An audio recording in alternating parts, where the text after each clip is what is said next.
Welcome to all of you in the United States and around the world. I'm Fareed Zakaria coming to you live from New York. Today on the program, Donald Trump goes to China. He was greeted and feted and taken to a place rarely visited by outsiders. But what was accomplished? I'll give you my take and then get two very different perspectives.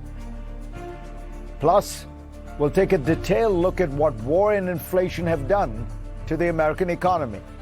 Jason Furman, former chair of the Council on Economic Advisors, will describe the challenge for the new Fed chairman. Also, Israel has achieved resounding military success in recent years, but it is losing the war of public opinion, according to recent polls in America. I'll explore with the Israeli-American scholar Omar Batov. But first, here's my take. Regular viewers know that I have not been a fan of Donald Trump's foreign policy in his second term.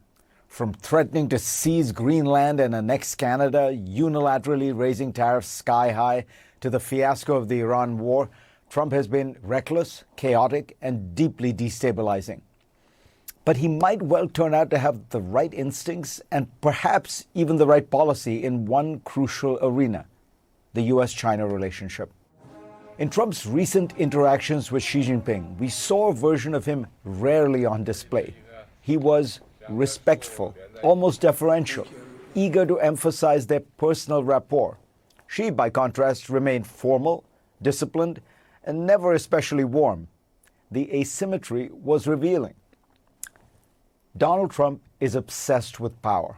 More than ideology or values, of course, he thinks in terms of leverage and dominance. He insults European allies because he understands how dependent they remain on American military protection and access to U.S. markets. Trump senses weakness and exploits it. But with China, he has come to understand something that much of Washington still struggles to accept emotionally.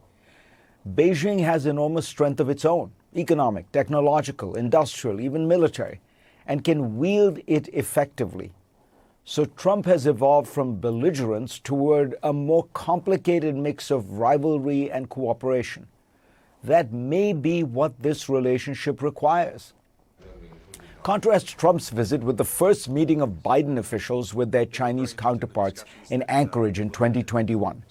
The Americans launched into a televised public scolding of China over human rights, cyber attacks, and the international order. China's diplomats responded angrily in kind.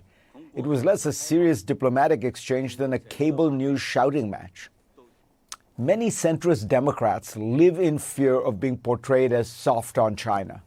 So they often overcompensate rhetorically, adopting maximalist language and escalating symbolic confrontations. After showing skepticism toward Trump's China tariffs during the campaign, Joe Biden kept nearly all of them in place. Biden never visited China as president, nor did he invite Xi Jinping to Washington. The Biden team endorsed the claim, leveled by the first Trump administration, that China's actions in Xinjiang constituted genocide, a term that evokes industrial-scale extermination campaigns like the Holocaust or Rwanda. China's prison and re-education camps in Xinjiang are brutal and horrific, and dozens of scholars have called its actions against the Uyghurs a genocide. But as The Economist noted, it is not what most people think of when conjuring up the word genocide. Trump's superpower is that he cannot be attacked from the right.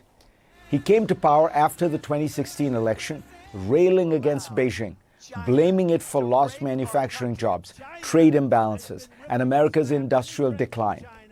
In a sense, the analogy is not Nixon going to China, but rather Ronald Reagan, the Uber hawk to the right of Nixon, going to the Soviet Union. Trump may be capable of a similar pivot precisely because his base will follow wherever he leads. One need only look at how quickly many MAGA figures reversed themselves on intervention in Iran once Trump signaled support for military action. Why would a more cooperative approach toward China make sense? Because the truth is that China is not the Soviet Union. The Soviet economy was smaller than Italy's by the end of the Cold War by one UN measure. China, by contrast, is the world's second largest economy, the leading trading partner for more than 120 countries, and a technological powerhouse in fields ranging from electric vehicles and batteries to drones, advanced manufacturing, and even artificial intelligence. It produces more manufacturing output than the United States, Japan, and Germany put together.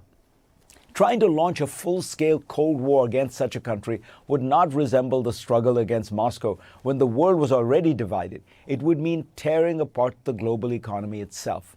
American consumers would face higher prices and supply shocks. U.S. companies would lose access to one of the world's largest markets. Universities would lose many top students.